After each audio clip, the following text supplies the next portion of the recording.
Prudence. Une usurpation est un faux qui se fait passer pour le vrai. Mais malheureusement, ça fait aussi des victimes. Je vais vous le démontrer. Bonjour, je vais essayer de vous démontrer que l'usurpation d'identité d'une personne qui utilise la photo et le nom, comment faire la différence pour quelqu'un qui ne le connaît pas en réalité, de savoir qui est le vrai ou le faux. Je vais vous faire défiler une conversation que j'ai eue sur Skype avec donc la photo du vrai et le vrai nom, alors que je sais que c'est un faux.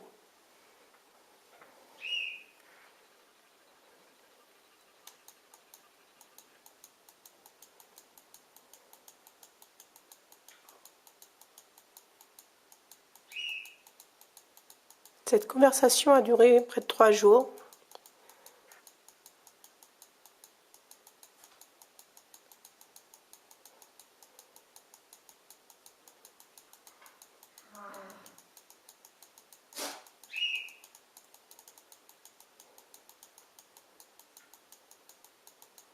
Comment peut-on traiter une femme de conne alors qu'on ne peut pas faire la différence?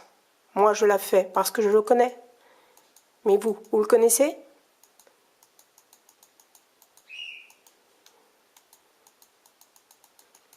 Voilà, on va essayer de poursuivre la conversation. J'ai été appelée au téléphone.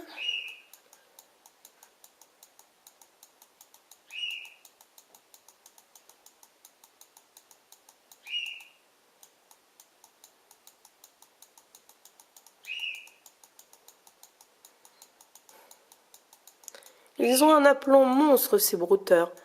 Ils préparent à l'avance leurs questions, leurs réponses par petits pavés, qui fait qu'en fin de compte, sur des grands discours, on ne voit pas de faute, on ne voit pas, disons, se laisse piéger.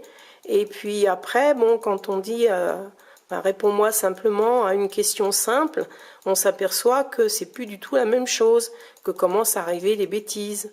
Bon, moi je lui ai prouvé, je lui ai donné en fin de compte des vidéos du vrai pour lui montrer bon, qu'il avait une profession dans le public. Et il me dit, bah oui, c'est moi. Un aplomb monstre, mais c'est fou. C'est pas possible qu'une femme qui ne connaisse pas le vrai puisse faire la différence entre le vrai et le faux. Et ça, ce monsieur ne veut pas comprendre le vrai, que malheureusement, des victimes, il y en aura encore, et qu'il méprise un petit peu, disons, la naïveté, alors qu'en général, c'est pas d'être naïf, c'est de ne pas connaître.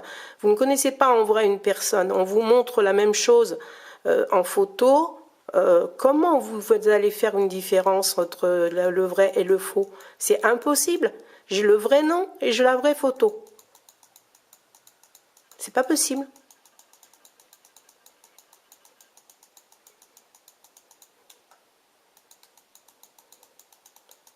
Moi, j'ai essayé d'écourter. Il y en a qui se lancent carrément dans des grandes litanies, disons, romantiques. Moi, je ne peux pas jouer ce jeu-là. Mais bon, j'ai mis court assez vite parce que ça commençait vraiment à me saouler de voir l'aplomb que ça peut avoir et jusqu'à où ça pouvait être dangereux.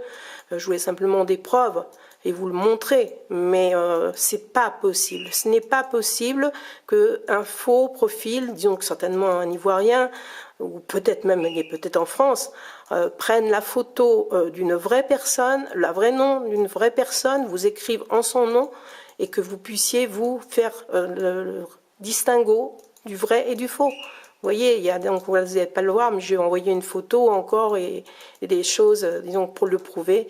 Et ça n'a rien fait du tout. Donc de toute façon, j'ai coupé court parce que sinon ça allait tourner au vinaigre. Pour moi, parce que ça m'énerve. Ça m'énerve franchement. Bien sûr, cet homme est victime d'usurpation, mais il fait aussi beaucoup de victimes. Et qui prévient ces victimes? En avril 2013, j'étais contactée par la chaîne TF1 pour participer à une émission sur les escroqueries. À aucun moment je n'ai pensé que cette escroquerie donc allait disons que tourner uniquement autour du comédien et vous expliquer qu'il y avait des logiciels simples pour vérifier une personne et ne pas vous faire piéger. Or, la preuve en est, on a simplement filmé la première vidéo que j'ai faite sur le comédien pour retrouver son identité. Depuis 2010, j'ai ouvert cette page et vous conseille faire des vérifications d'images, faire des captures d'écran, comme on dit, on poster un lien et vous aider. Dommage. J'aurais bien voulu vous expliquer aussi de faire attention sur vos emails. Vous pouvez recevoir des papiers qui ressemblent à des vrais et qui sont pourtant des faux. Des factures, des réclamations, un peu de tout. Ne cliquez pas sur les liens. Vous pouvez aussi vérifier depuis une photo combien de noms ont été inventés rien que depuis une photo. J'ai pris aussi des risques avec Interpol qui m'a envoyé des papiers à mon nom et à mon adresse. Et tout ça rien que pour vous servir.